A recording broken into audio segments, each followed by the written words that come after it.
Bonjour, loico.gphone.com. J'ai devant moi la boîte du Samsung Galaxy qui m'a été prêtée en état neuf, donc exactement comme vous pourrez le trouver dans le commerce.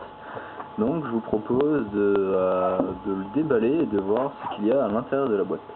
Donc très rapidement, la boîte, on voit donc les caractéristiques de l'appareil, donc avec un appareil photo 5 mégapixels, un design stylé ultra fin, donc le fameux logo Android et le fameux écran AMOLED, donc qui est a priori d'excellente qualité, et donc c'est ce qu'on va pouvoir voir dans la suite du test. Mais c'est parti pour le déballage. Donc voilà, on a une jolie boîte noire et avec un Samsung Galaxy à l'intérieur. Et donc voilà, qui a un petit écran de protection qu'on va enlever tout de suite. Si j'y arrive, voilà, pas de problème. Et donc voilà le fameux Samsung Galaxy qui est quand même qui est joli, hein, il faut dire ce qui est. Par contre j'ai un peu peur que la surface soit...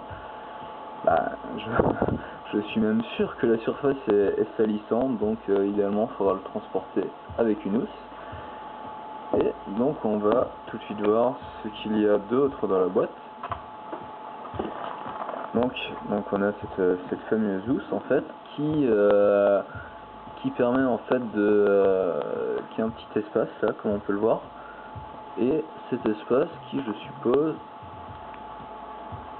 laisse passer le haut-parleur, voilà, et donc qui permet je suppose de recevoir ces coups de fil et d'entendre la sonnerie même quand le téléphone est de la housse.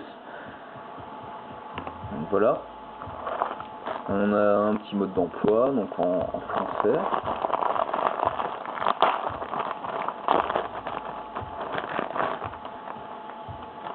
Petit mode d'emploi, une petite pub pour le site Samsung Mobile et la carte de garantie.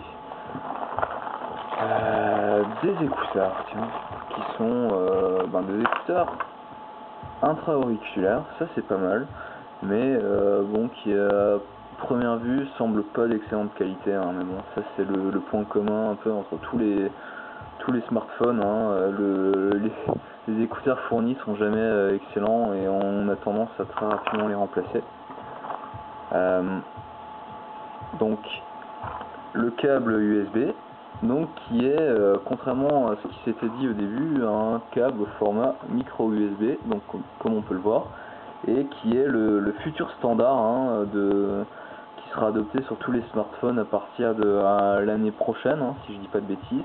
Donc au final c'est une excellente, ce port micro USB est une bonne chose. Et là voilà le chargeur, toujours au format micro USB. Et c'est tout, la boîte est vide. Donc maintenant on va voir si le téléphone s'allume.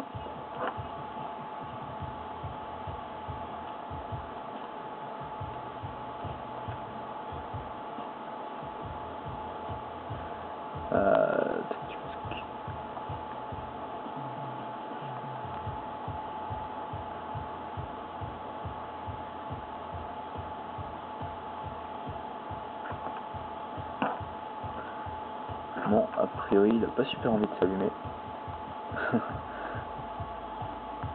Bon, suite du test très prochainement.